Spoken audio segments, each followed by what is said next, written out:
how to enrich yourself. The moment you say enrich yourself, you think in terms of money. Huh? How to become a millionaire. That's not what we're talking about. In fact, that's the problem in the world. We are all too obsessed with money. If I were to ask you to think of one successful person in the world, who would you think of? A rich guy. Right? But do you understand?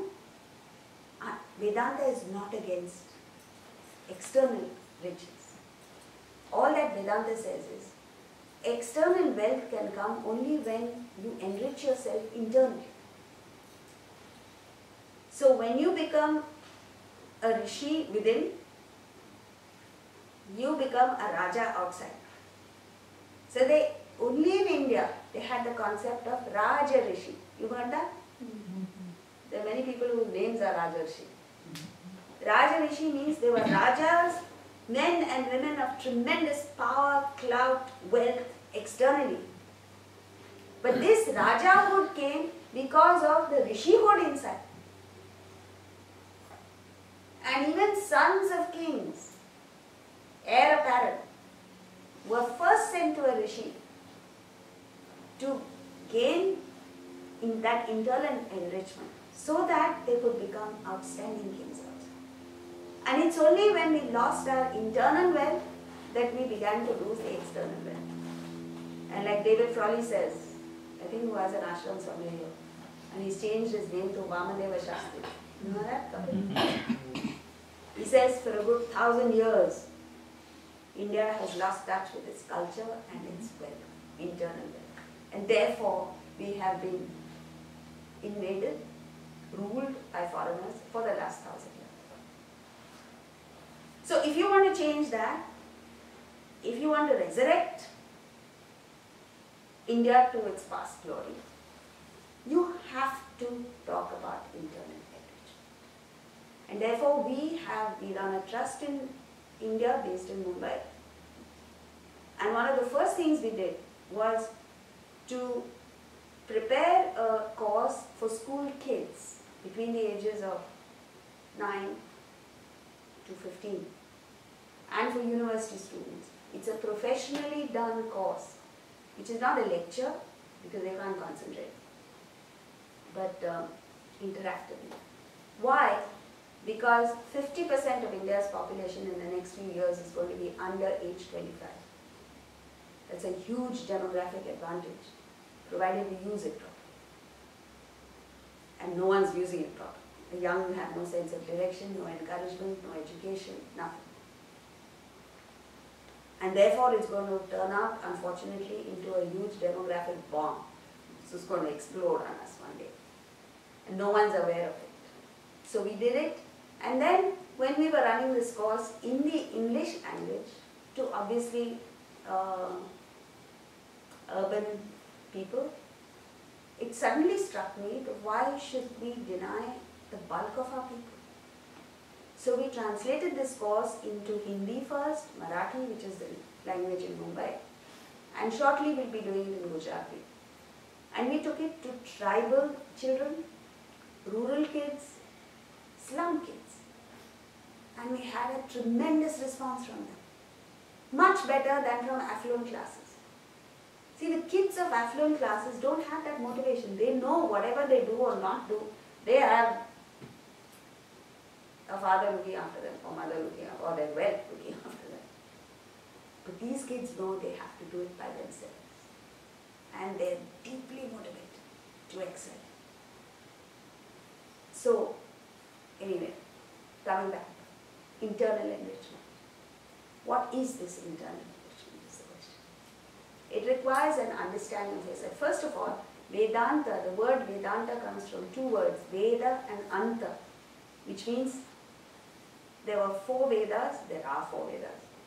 And each of the Vedas is divided into 4 sections. The last section of each of the Vedas contain the Upanishads.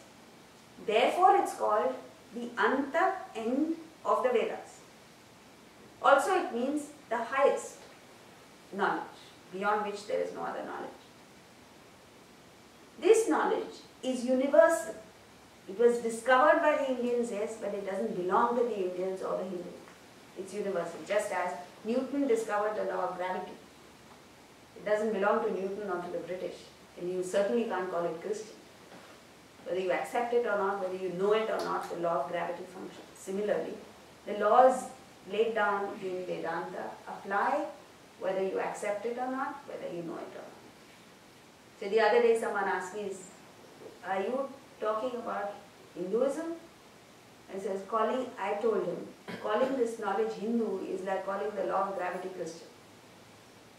Can't call it that. But yes, no one can take away from the fact that the Hindus have used it well, in the past anyway. So, the uniqueness of this knowledge and what came after that is that it caters to different kinds of people. Just as a hospital looks after patients who need different, who suffer from different diseases and need different treatments. Vedanta offers the highest knowledge, the Upanishads, to highly intellectual people who are ready for, who have that what we call as mumukshatra, the desire for liberation, and who have evolved to a high state of spiritual status. But it also caters all the way down to the lowest caliber of person. But what I mean by lowest is lowest development of spirituality and intellectual. So there are stories, there are parables, there are rituals, there are all kinds of things. What is important is that you need the right match, which often doesn't happen. Because either people present the highest Upanishads and then you're all flicked out. Most people don't understand what it is. Or they give the lowest rituals and stuff like that, which don't inspire intellectual people. People who ask questions don't get answers. So it's the match that matters. It's not how high or low a thing is that matters. It's like saying you can't teach a PhD course to a kindergarten kid or vice versa. So as far as Vedanta is concerned, the fundamental thing that you need to know is yourself. You need to understand the world and how to relate correctly with the world. If you don't know yourself, it's like buying a sophisticated machine and you don't know how to use it. So the greater the sophistication in the machine, the greater the skill required to use it. What we don't understand is what we carry with us. The equipment inside us is highly sophisticated. And therefore you need to deal with it skillfully. If you don't know, then what is a blessing becomes a curse. So, who are you is the question. We consist of 4 components. Just as if you look at a car, when you want to buy a car, what do you look at? You first look at the appearance. Is it good looking? Is the color right? This, so on and so forth. But that's not the end of it. What else do you look at? The engine. How powerful is it? Then, for you to have a good driving experience, you need to have the more powerful the car, the more skillful the driver. You know, in Singapore once, my host took me to a hotel. As you know, Singapore is on a hill. So it was on top of a hill. And he was driving a Porsche, sports car. So he got down and he gave it for valet parking. Before we knew it, the car had disappeared. The valet, the driver, had never driven such a powerful car. He just put his foot on the accelerator and it flew over the hill and landed smack in the middle of traffic down there. Luckily, on all 4 wheels, nobody got hurt. Nothing happened. Nothing happened even to the car. It was a miracle. But after that, he realized that it was his mistake. That he did not even caution that guy on the power of the car. So you see, you need skill. component in driving a car is what? Fuel. Fuel, correct. We never think of it. Yet, and we take it for granted. But without fuel, nothing moves. That fuel is the same in all cars. So, same thing within. We have a body, and the world over we become a generation of body worshippers. It's all about how do I look, rather than how I feel or how I think. Even the presidential candidate first has to see how he looks. So, within that body, the engine that drives us to activity is the mind. The mind is full of emotions, feelings, likes and dislikes, very powerful motivator to activity. But this engine has no sense of direction. In English you say, love is blind. It's true. Not only love, hatred is even blinder. Jealousy is blind. Everything is blind. All emotions are blind. These emotions, and also the mind is full of impulse. Suddenly you act on impulse. Likes and dislikes. All these need a sense of direction. So, this direction is given by the intellect or buddhi. The mind is referred to as the heart. Intellect is referred to as the head. So when someone is very inconsiderate, you say, come on, have a heart. What do you mean? Of course he has a heart.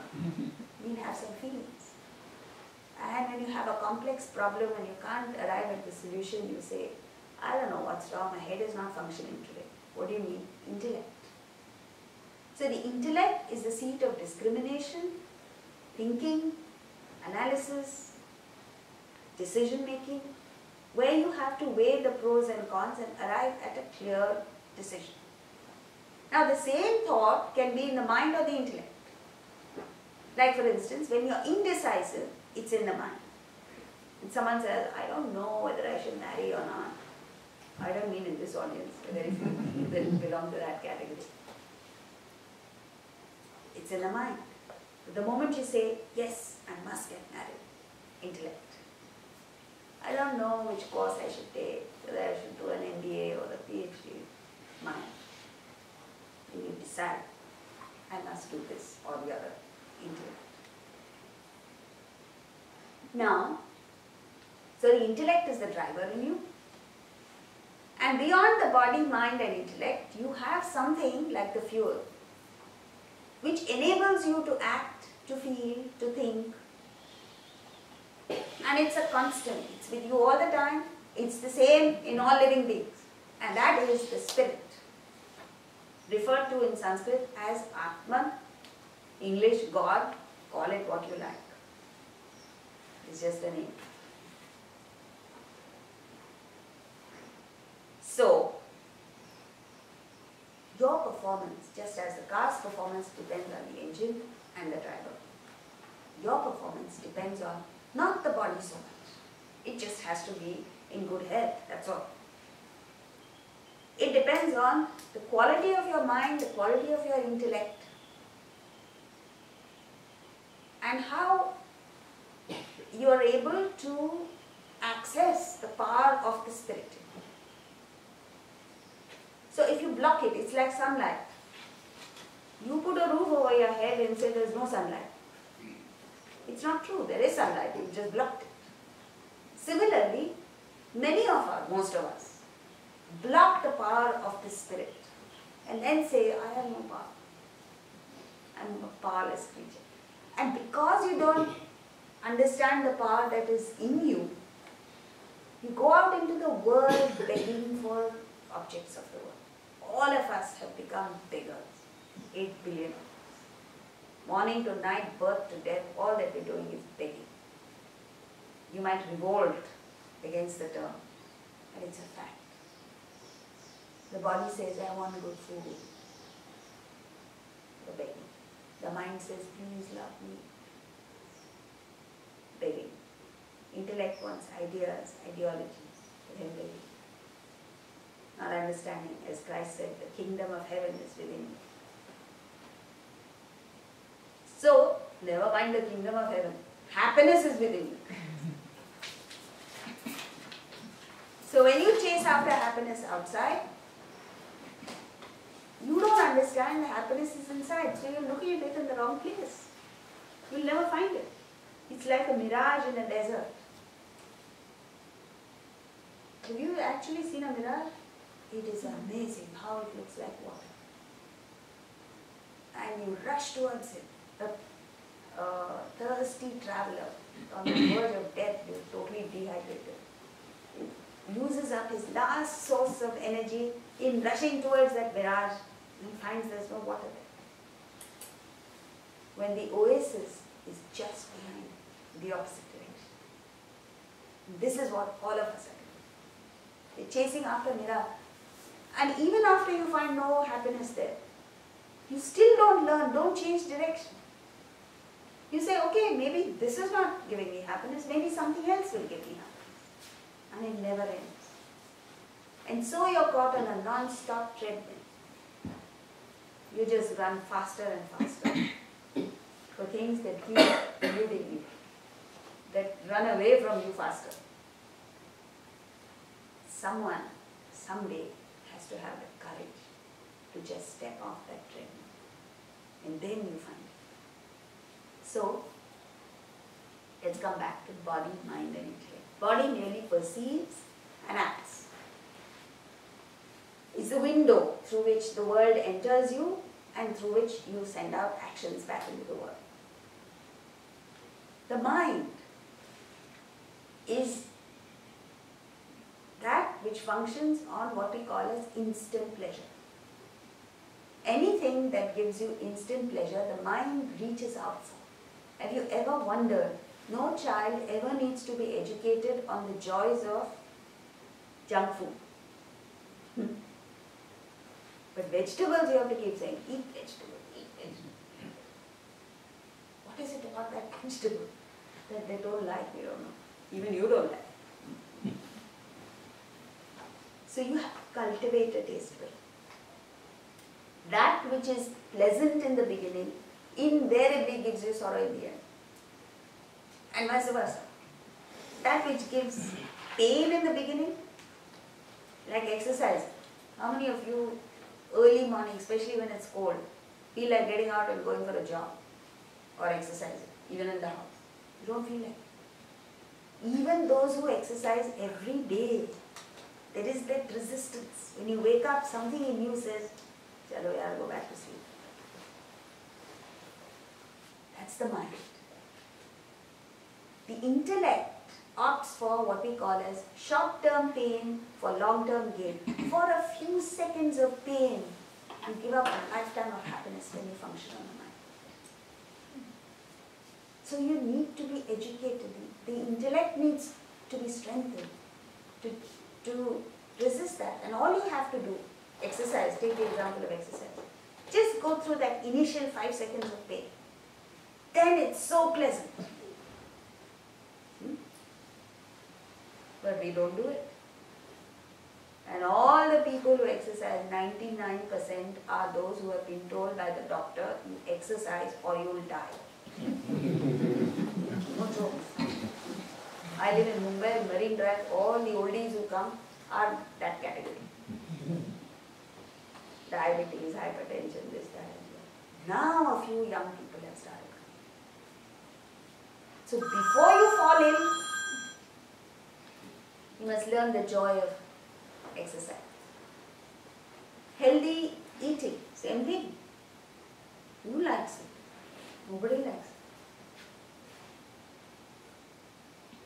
Hamburgers, maja. Why it is so, I don't know. But that it is so, you must know. So therefore, throughout Vedanta, throughout the Bhagavad Gita, they say the intellect is important. The human being is the only species that is born with the intellect. For a purpose.